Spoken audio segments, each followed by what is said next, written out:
Commission presents An Angel Told Me, a Christmas story by Gloria Kearney. Episode 2, The Great King's Plan.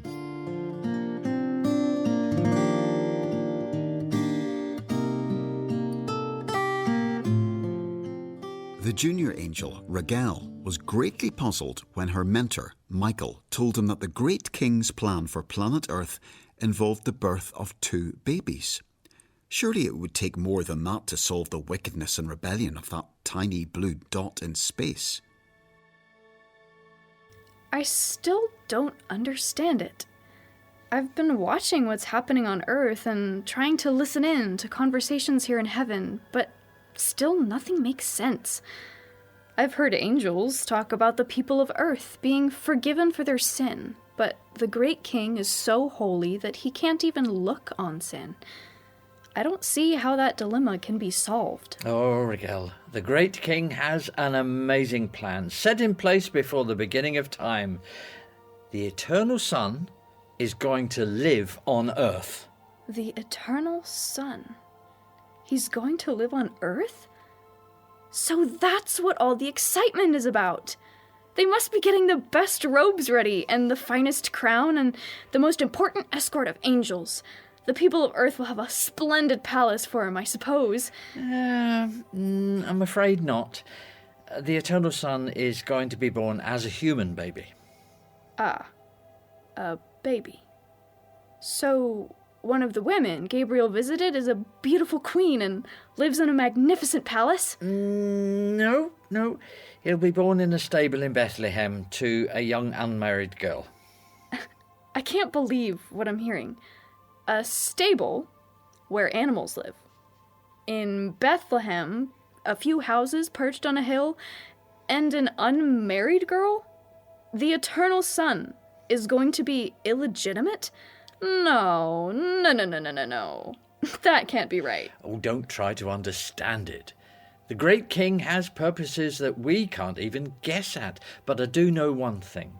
It's really important that he is born to a virgin so that the people of Earth will realise his birth is special, supernatural. They will talk of his birth for ages to come. Well, when you explain it like that, I suppose that is a good thing. At least he'll be remembered and celebrated. So that's why the choir's been having extra practices. I've enjoyed listening to the new song they're learning, all about the glory of the great king and joy and peace on the earth.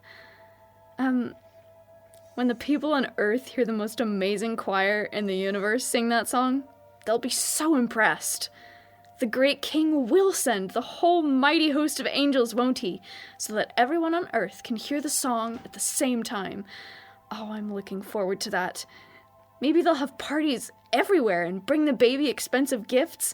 Oh, this is going to be so good. I'm afraid not, Raguel. It won't be like that at all.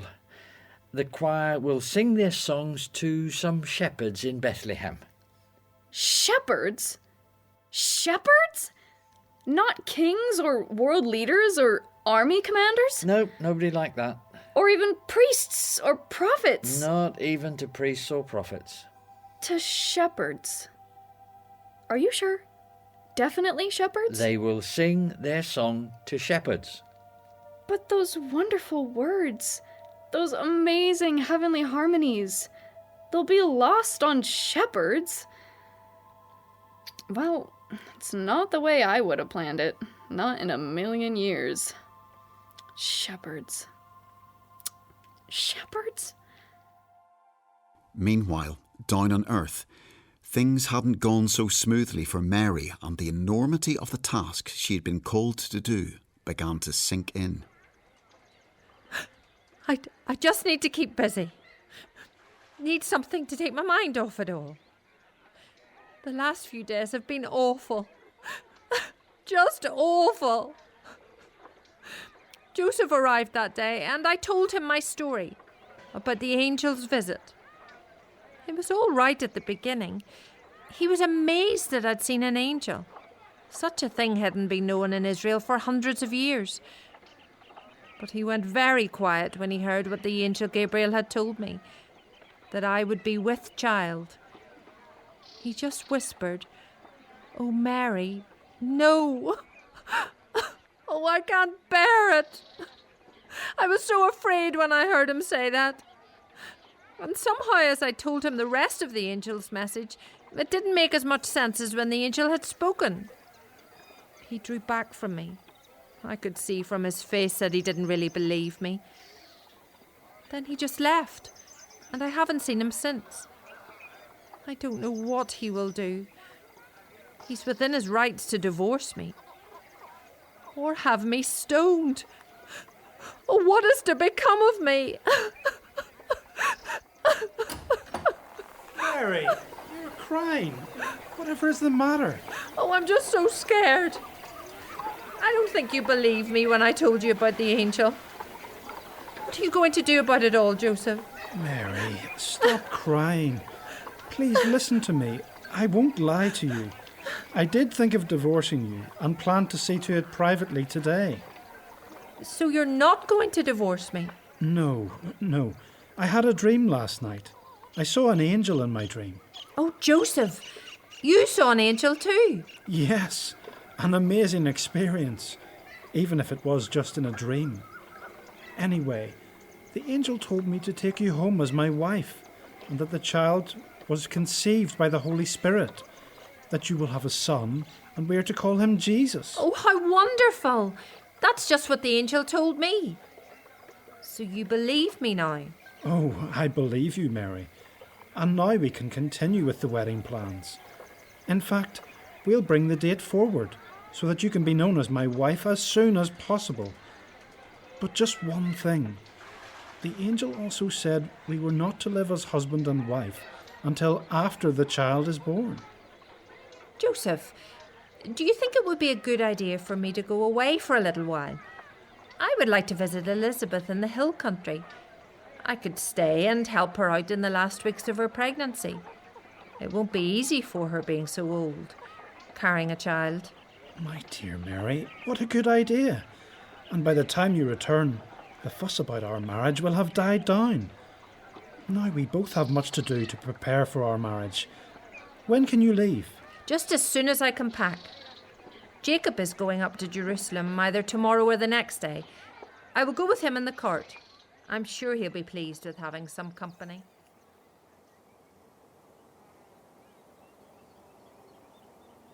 Nearly there. I can see Elizabeth's house near the top of the hill. Ah, there she is, in the garden. Elizabeth, greetings in the name of the Lord. Mary, oh, it's you.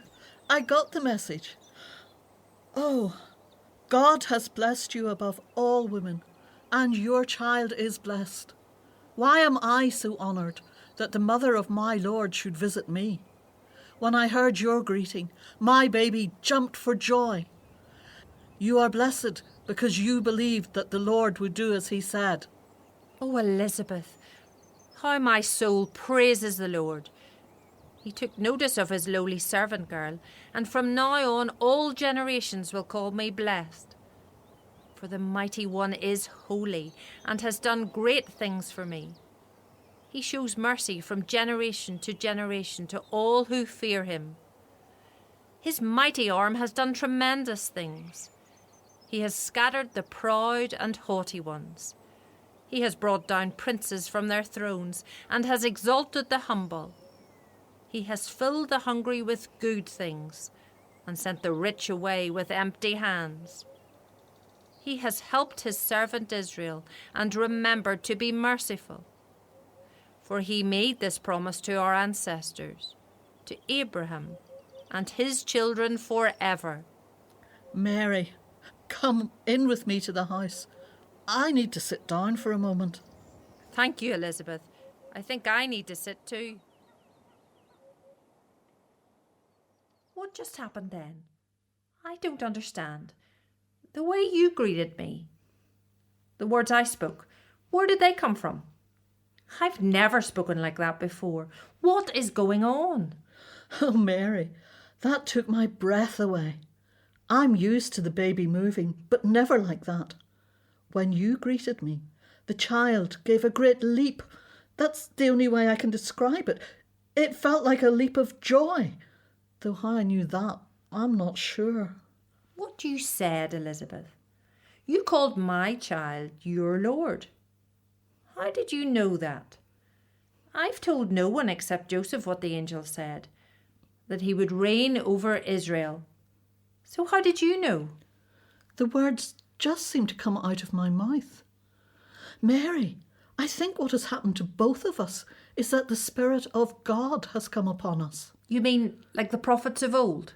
Yes, that's the only way I can explain it. How amazing. It was a strange feeling, a compulsion to speak out. I had no idea what I was going to say. It was very beautiful, Mary, like a song or a poem. We should write it all down so that we can remember it. That's a good idea, but I don't think I will ever forget it. Mary, let me get you something to eat. You must be tired and hungry after your long journey. Oh, that would be so good. I want to tell you all about my wedding to Joseph. It was very good of him to allow you to visit me so soon after your marriage. Oh, Joseph is such a kind man. He was very happy to let me come. It must have been hard for you both, having to arrange your wedding so quickly. Yes, it wasn't easy, but some of the preparation had already been done and we had a wonderful day. Now we have the birth of the child to look forward to. We both have births to look forward to. I find it hard to believe that I'm going to have a child. What an exciting time it is in both our lives. Now, let's get something to eat.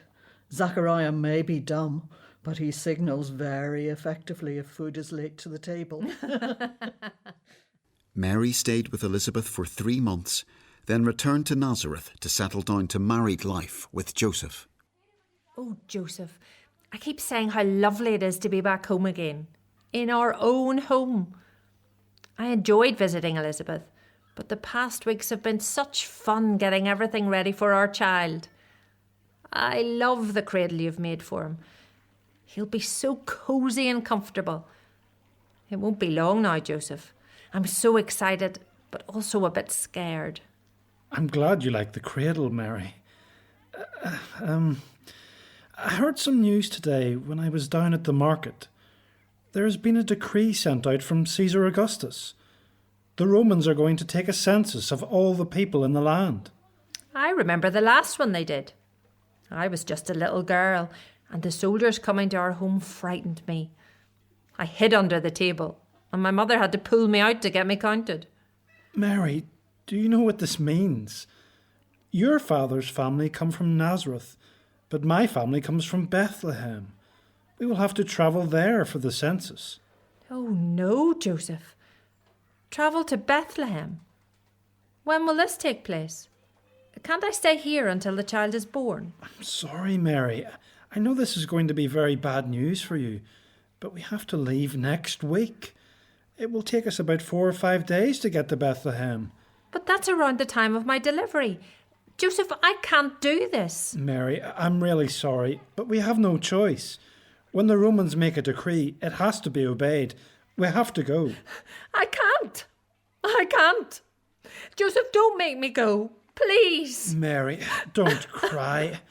I will try to find someone who will loan us a donkey, or I'll buy a donkey. That will make the journey easier for you.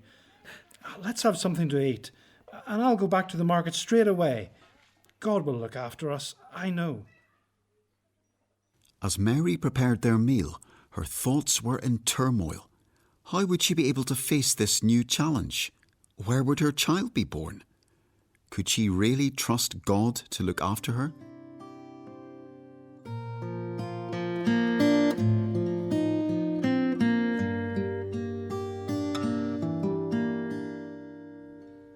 An Angel Told Me was written by Gloria Kearney and acted by members of the Commission Radio Bible Drama team. The programme was produced at Commission Studios in Belfast.